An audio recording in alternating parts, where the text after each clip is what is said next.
사상가의 의무, 어떤 결론이 도출될 것인지를 생각하지 않고 자신의 지성이 이끄는 길을 끝까지 따라가는 것이 사상가의 첫 번째 의무라는 것을 인정하지 않는 사람은 위대한 사상가가 될 수 없다. 진리와 관련해서 인류가 점점 더 발전할 수 있게 해주는 사람들은 독자적으로 사고하지 않고 이미 옳다는 것이 증명된 의견들을 쫓아가기 때문에 오류를 범하지 않는 사람들이 아니라 적절한 연구와 준비를 갖춘 후에 스스로 사고에 나가다가 많은 시행착오와 오류들을 범하는 사람들이다. 위대한 사상가들을 배출하는 것이 사상의 자유가 필요한 유일하거나 주된 목적이 아니다. 도리어 그런 목적 못지않게 평범한 사람들이 자신의 정신적인 수준을 가능한 한 최고로 발전시키기 위해서도 사상의 자유가 필요할 뿐 아니라 심지어 훨씬 더 필수 불가결하다. 왜냐하면 정신적인 예속 상태가 일반화된 곳에서도 개별적으로 몇몇 위대한 사상가들이 배출되어 왔고 이것은 앞으로도 마찬가지일 것이지만 그런 곳에서는 평범한 사람들의 지적 활동은 결코 활발하게 이루어지지 못했고 그것은 앞으로도 마찬가지일 것이기 때문이다. 역사 속에서 평범한 사람들의 지적 활동이 잠시 활발하게 이루어진 시기들은 이단적인 사고를 하는 것에 대한 두려움이 한동안 중단되었던 시기들이었다. 한 사회가 옳다고 존재하는 대원칙에 대해 이의를 제기할 수 없다는 암묵적인 사회적 합의가 존재하고 인간에게 가장 중요한 문제들에 대해 토론하는 것이 봉쇄되어 있는 곳에서는 인류 역사에서 찬란하게 빛났던 몇몇 시기들에서 나타났던 사회 전반에 걸친 고도로 활발한 정신활동을 찾아볼 수 있는 가능성은 전무하다. 인류에게 중요하고 큰 문제들에 대한 논쟁이 요원의 불길처럼 거대하게 활활 타오를 때에만 인간의 지성은 그 토대로부터 뒤흔들리게 되고 그 충격은 지극히 평범한 지성을 지닌 사람들에게서조차 가해져서 그들의 지성이 고양되어 그들도 생각하는 인간으로서의 존엄을 일정 정도 되찾을 수 있다. 그런 예들 중 하나는 종교개혁 직후의 시기에 유럽의 상황이었고 또 다른 예는 유럽 대륙과 좀 더 개화된 계층에 한정된 것이기는 하지만 18세기 후반의 사상운동이었다. 세 번째 예로는 훨씬 짧은 기간 동안 지속된 것이기는 하지만 게테와 피히테를 중심으로 독일의 지성이 용광로처럼 들끓는 시기를 들을 수 있다. 이 시기들은 각각의 시기 동안에 개진되고 발전된 의견들과 사상들은 서로 아주 달랐지만 사상을 통제하던 권력의 멍해가 각각의 시기 동안에는 사라지고 존재하지 않았다는 점에서 서로 동일했다. 각각의 시기 동안에 오랫동안 사회와 개개인들을 통제했던 사상적인 독재 체제가 와해되었고 새로운 체제는 아직 출현하지 않았다. 이세 시기 동안에 활발하게 생성되었던 충격파가 오늘의 유럽을 탄생시켰다. 지금 우리 사회에서 볼 수 있는 인간 지성이나 제도들에게서 일어난 모든 발전은 이 시기들 중 어느 한 시기에 일어났다. 우리 사회는 이미 꽤 오래전부터 이 세 시기에 생겨난 모든 충격파의 효과가 이제 거의 소진되었다는 것을 보여준다. 따라서 우리에게 다시 한번 정신적 자유가 획기적으로 보장될 때까지는 우리는 새로운 활력을 기대할 수 없다. 이 억압받는 의견이 오류일 경우, 이제 우리의 논증의 두 번째 단계로 넘어가서 한 사회에서 일반적으로 인정되고 있는 그 어떤 의견도 잘못된 것일 수 있다는 전제를 버리고 그 모든 의견들이 옳다고 가정하고서 그런 가정 아래에서 그 의견들이 옳고 그른지를 자유롭게 공개적으로 토론하는 것이 봉쇄되어 있는 경우에 어떤 일이 벌어질 것인지를 검토해 보자. 자신의 의견이 옳다는 것을 절대로 의심하지 않기 때문에 자신의 의견이 틀릴 가능성이 있다는 것은 결코 받아들여지려 하지 않는 사람은 그 의견이 아무리 옳다고 할지라도 그 의견의 옳고 그름에 대한 전면적이고 자유로우며 무제한한 토론이 허용되지 않으면 그 의견은 살아있는 진리가 아니라 단지 죽은 독단적 의견으로 취급될 뿐이라는 것을 똑똑히 알아야 한다. 다행스럽게도 이전처럼 그렇게 아주 많은 수는 아니지만 자신이 옳다고 생각하는 어떤 의견이 있고 그런 생각에 그 어떤 의심도 없다면 그 의견이 왜 옳은 것인지 그 근거들을 전혀 알지 못해도 아무 상관이 없다고 생각하고 다른 사람들로부터 그 의견에 대한 지극히 피상적인 반론이 제기되는 경우에도 그 반론을 제대로 반론하지 못하는 사람들이 지금도 여전히 있다. 그런 사람들은 권위 있는 사람으로부터 어떤 가르침을 받아서 한번 그 의견이 옳다고 믿어버리면 마치 아주 당연하다는 듯이 그 의견에 대해 문제 제기를 허용하는 것은 아무런 유익이 없고 단지 해만 될 뿐이라고 생각한다. 그들은 자신의 영향력이 통하는 곳에서는 다른 사람들이 아무리 현명하고 사려 깊게 그 의견이 틀렸음을 설득해도 거의 받아들이려 하지 않는다. 하지만 그들이 그 의견에 그토록 집착하는 것도 어느 순간에 갑자기 어이없이 무너질 수 있다. 토론을 완전히 봉쇄하는 것은 거의 불가능하고 일단 토론이 시작되면 확고한 근거 위에 세워지지 않은 신념들은 말도 안 되는 어떤 어이없는 요인에 의해 무너져 내리기 쉽다. 자신은 올바른 의견이라고 생각할지라도 그 의견이 인간의 지성이 아닌 근거와 증거가 없는 편견에 자리한 것이라면 그것은 이성적인 존재인 인간이 진리를 받아들이는 방식이 아니다. 그런 것은 진리를 아는 것이 아니다. 그런 식으로 받아들인 진리는 진리처럼 보이게 하는 그럴듯한 말로 포장된 위신일 뿐이다. 인간의 지성과 판단력을 개발하는 것이 마땅하다면 다른 무엇보다도 인류에게 가장 중요한 문제들에 대한 어떤 판단을 내리고 어떤 의견을 가져야 할지를 결정하는데 그러한 능력들을 사용하는 것이 당연하지 않겠는가? 적어도 개신교들이라면 이것을 부인하지 못할 것이다. 지성을 개발하는 데 가장 도움이 되는 활동을 굳이 정하라고 한다면 그것은 분명히 각자가 자신이 지닌 의견들의 근거, 즉 자기가 왜 그 의견을 지지하고 있는지를 연구해서 밝히는 것이다. 사람들은 자신에게 아주 중요한 문제들을 올바르게 알고 믿어야 하고 적어도 일반적으로 흔히 제기되는 반론들에 대해서는 바르게 반박할 수 있어야 한다. 하지만 어떤 사람들은 이렇게 말할지도 모르겠다. 사람들에게 그들이 지지하는 의견들의 근거가 무엇인지를 가르쳐 주어야 한다. 어떤 의견들이 한 번도 논란이 되지 않았다고 해서 사람들로 하여금 그 의견들을 단지 앵무새처럼 따라하게 해서는 안 된다.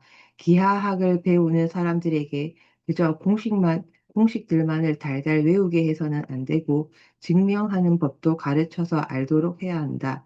기하학의 공식들에 대해서는 어느 누구도 단 한 번도 부인하지 않고 틀렸다는 것을 증명하려는 시도도 한 번도 없었기 때문에 기하학을 배우는 사람들이 굳이 그 근거들을 배우고 증명하는 방법을 알 필요는 없다고 말하는 것은 터무니없다. 이 말은 의심할 여지 없이 옳다. 하나의 분명한 정답이 있어서 옳고 그름에 대해 다툼의 여지가 없는 수학 같은 분야에서는 얼마든지 그런 식으로 근거를 가르쳐주고 증명하는 법을 알게 해줄 수 있다. 수학적 진리를 증명하는 것의 특이성은 확실한 정답이 있어서 옳은 것은 옳은 것이고 틀린 것은 틀린 것이 분명하게 나뉜다는 것이다. 따라서 반론도 있을 수 없고 반론에 대한 대답할 필요도 없다. 하지만 서로 다른 의견들을 제시하는 것이 가능한 모든 분야에서는 각자의 의견을 밑받침해주는 일련의 서로 상반되는 근거들을 종합적으로 살펴서 진리를 이끌어내야 한다. 심지어 자연과학에서도 언제나 동일한 사실에 대한 서로 다른 설명들이 존재한다. 천동설과 지동설, 불에 타는 성분이 플로시스톤이라는 이론과 산소라는 이론 같은 것들이 그런 것들이다. 이런 경우에는 왜 다른 이론이 옳은 것이 될 수 없는지를 증명해 보이지 않으면 안 된다. 그것이 증명되고 어떻게 그것이 증명될 수 있는지를 알 때에는 다른 쪽 이론이 옳고 옳은 근거를 아는 것이 불가능하다. 그러나 도덕이나 종교, 정치나 사회관계, 인생사 같이 무한히 더 복잡한 문제들을 살필 때에는 어떤 의견이 옳음을 증명하고자 하는 논증의 4분의 3은 그 의견과 다른 의견들을 밑받침해 주는 것으로 보이는 증거들을 반박하는 데 할애된다. 고대 세계에서 한 사람을 제외하고는 가장 위대한 변론가였던 키케로는 자신의 논증을 연구하는 일 못지않게 자신의 논쟁 상대의 주장을 연구하는 일에도 언제나 똑같이 힘을 기울였다는 기록이 남아 있다. 어떤 문제와 관련해서 진리에 도달하기 위해 애쓰는 모든 사람들은 키케로가 법정 공방에서 승리하기 위한 수단으로 했던 방식을 그대로 본받을 필요가 있다. 어떤 문제에 대해서 자기가 이해한 부분만을 아는 사람은 그 문제에 대해 거의 알지 못하는 것이다. 그런 사람이 제시하는 논거들이 타당해서 아무도 그 논거들을 반박할 수 없을 수도 있다. 하지만 상대방의 논거들이 무엇인지를 알아서 그 논거들을 반박할 수 없다면 그 사람은 어느 쪽의 의견이 더 나은지 판단할 수 없게 된다. 그런 형편이 되지 못한다면 어느 쪽이 옳은지를 판단하는 것 자체를 중지하는 것이 합리적이지만 판단을 중지하는 것이 마음에 들지 않는다면 권위 있는 사람의 판단을 따르거나 일반 사람들처럼 가장 마음에 드는 쪽을 선택하는 것이 낫다. 또한 상대방의 논거들을 듣고자 하는 경우에도 자기 쪽 진영에서 자신들의 시각에서 그 논거들을 이해해서 조목조목 반박한 것들을 곁들여서 제시한 내용에 입각해서 듣는다면 그것으로는 충분하지 않다. 그것은 상대방의 논거들을 공평하게 대우하는 방식도 아니고 그 논거들을 제대로 올바르게 이해할 수 있게 해주는 방식도 아니다. 그 논거들을 실제로 믿고 있고 최선을 다해서 진지하게 옹호하고 있는 사람들에게서 들어야 한다. 그들이 가장 자신 있어 하고 설득력 있는 논거들을 알아야 한다. 현안의 진상을 올바르게 보고 해결하는 것을 가로막는 난점들이 어떤 것인지를 전체적으로 알아야 한다. 그렇게 하지 않는다면 그 난점들을 해결하고 진정으로 진리에 도달하는 것은 불가능하다. 오늘날 지식인이라고 하는 사람들, 심지어 자신의 의견을 거침없이 내놓고 그 근거를 막힘없이 제시하는 사람들 중에서도 100명 가운데 99명이 바로 그런 사람들이다. 즉, 그들은 자신의 주장과 근거들은 거침없이 제시하면서도 그들과 다른 의견을 펴는 사람들의 주장과 근거들에는 귀를 기울이지도 않고 알려고 하지도 않는다. 그랬을 경우에는 설령 어떤 문제에 대한 그들의 결론이 옳다고 해도 그 문제에 대해 그들이 알고 있는 것은 전체적으로 틀릴 수 있다. 그들은 자신들과 다른 생각과 의견을 가진 사람들의 입장을 깊이 들여다본 적도 없고 그 사람들이 하는 말들을 경청해서 숙고해 본 적도 없기 때문에 엄밀하게 말한다면 그들 자신이 제시한 주장에 대해서 제대로 안다고 할 수 없다. 그들은 상대방의 어떤 논거들이 사실은 그 자신의 어떤 논거들을 설명해주고 정당화해준다는 것을 알지 못하고 자신의 어떤 논거와 상충되어 보이는 상대의 어떤 논거가 사실은 서로 조화될 수 있다는 것을 알지 못하며 자신의 논거와 상대방의 논거가 둘 다 겉보기에는 아주 강력해서 따로 보면 둘 다 옳은 것처럼 보이지만 실제로 둘을 비교해 보면 어느 한쪽이 더 우위에 있다는 것을 알지 못한다. 그들은 어떤 문제에 대해서 판단하고자 할 때에는 그것과 관련된 모든 부분들을 남김없이 저울에 올려놓고서 그 문제에 대해 완전히 다 아는 상태에서 모든 것을 고려하여 종합적으로 판단을 내려야 한다는 것을 모르는 사람들이기 때문이다. 어떤 문제에 대한 진실은 양쪽의 의견을 똑같이 공정하게 경청하고서 모든 것을 알고 있는 상태에서 양쪽이 제시하는 근거들을 가장 강력한 빛 안에서 심려를 기울여 살펴보고자 하는 사람들에게만 허락된다. 도덕 및 인간과 관련된 문제들을 진정으로 이해하기 위해서는 이러한 훈련이 필수적이다. 따라서 온갖 중요한 진리들에 대해 반대하는 자들이 존재하지 않는 경우에는 반드시 그런 반대자들을 호구로라도 만들어내어서 그들로 하여금 악마의 생각을 기가 막히게 잘 대변할 수 있는 사람들이 제시할 법한 가장 강력한 논거들을 들어서 그 진리들을 반박하게 해야 한다. 자유로운 토론에 대한 반대. 아마도 자유로운 토론을 반대하는 사람들은 이러한 주장에 대해 코웃음을 치며 일반 사람들이 자신이 지지하는 의견과 관련해서 철학자들과 신학자들이 제시한 찬성과 반대의 모든 근거들을 분명하게 알고 이해할 필요는 없다고 말할 것이다. 그들은 이렇게 말한다. 일반 사람들에게 자신의 의견과 반대되는 주장을 펴는 영리한 반대자의 주장 속에 있는 온갖 잘못된 말들이나 오류들을 밝혀낼 능력이 반드시 필요한 것은 아니다. 그들을 대신해서 그런 잘못된 주장들을 반박해줄 누군가가 늘 있어서 잘 알지 못하는 사람들이 오도되지 않도록 하는 것으로 충분하다. 단순한 사고를 하는 사람들은 자신들이 따라야 할 진리와 그 명백한 근거만을 배우는 것으로 충분하고 나머지는 권위자에게 맡기면 된다. 그런 사람들은 자신이 지지하는 진리와 관련해서 제기될 수 있는 온갖 난해한 반론들을 스스로 해결할 수 있는 지식이나 능력이 자기에게는 없다는 것을 알고 있지만 그런 것들은 그런 일에 전문적으로 훈련을 받은 사람들이 지금까지 해결해 왔고 앞으로도 해결해 줄 것이라고 믿고 안심할 수 있다. 설령 어떤 진리를 받아들일 때에는 그 진리와 관련된 근거들을 최대한 전부 알아야 하는 것이 아니라 최소한의 근거를 아는 것만으로 충분하다는 주장을 그대로 받아들인다 해도 자유로운 토론이 있어야 한다는 주장의 근거는 전혀 약화되지 않는다. 왜냐하면 그들조차도 어떤 의견을 지지하는 사람들에게는 어떤 방식으로든 그 의견에 대한 모든 반론이 만족스럽게 반복되었다는 이성적인 확신이 있어야 한다는 것을 인정하고 있기 때문이다. 모든 반론을 반박하기 위해서는 먼저 모든 반박이 제시될 수 있는 자유로운 토론이 있어야 하고 또한 만족스럽게 반박되었음을 확인하기 위해서는 반대자들이 스스로 만족하는지 만족하지 않는지를 밝힐 수 있는 모든 기회가 주어져야 한다. 일반 사람들은 아니라고 할지라도 적어도 그러한 반론들을 듣고 반박해야 할 소임을 맡고 있는 철학자들과 신학자들은 반대자들이 제시하는 가장 정교한 형태의 모든 반론을 알지 않으면 안 된다. 그리고 그것은 반대자들이 그 어떤 방해도 받지 않는 가운데 한치의 거리낌도 없이 허심탄회하게 자신들이 제시할 반론들을 자유롭게 말할 수 있는 환경이 조성된 경우에만 이루어질 수 있다. 가톨릭 교회는 이 골치 아픈 문제점을 해결하기 위한 나름대로의 방법을 고안해냈다. 그것은 가톨릭 신자들을 크게 두 부류로 분류해서 한쪽 부류의 사람들에게는 이성적인 확신에 의거해서 교리를 받아들이는 것을 허용하고 다른 쪽 부류의 사람에게는 오직 믿음에 의거해서 교리를 받아들이는 것만 허용하는 것이다.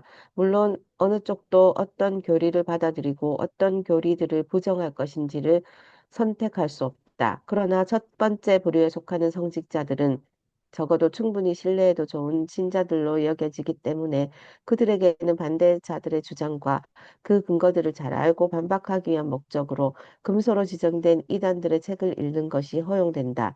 반면에 평신도들은 특별한 허가 없이는 금서들을 읽는 것이 허용되지 않는다.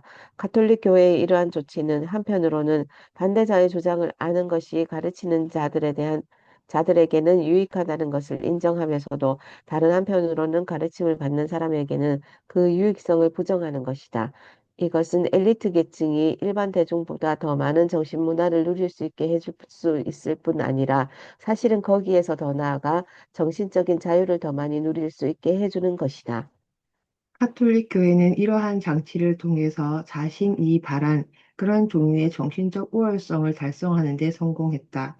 왜냐하면 한쪽으로는 자유가 없는 문화를 통해서 폭넓고 자유로운 지성이 등장하는 것을 막고, 그럼에도 불구하고 다른 한쪽으로는 자신의 신앙과 교리를 이성에 입각해서 치밀하게 옹호하고 그 반대자들을 반박할 수 있는 지성을 만들어낼 수 있었기 때문이다. 하지만 개신교를 받아들인 나라들에서는 그런 장치를 도입할 수 있는 기회가 원천적으로 봉쇄된다.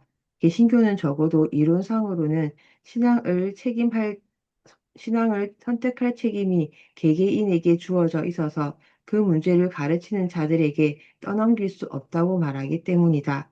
게다가 오늘날의 세계에서는 오직 배운 사람들만이 특정한 책이나 글들을 읽게 하고 배우지 못한 사람들에게는 그렇게 하는 것을 금지하는 것이 현실적으로 불가능하다.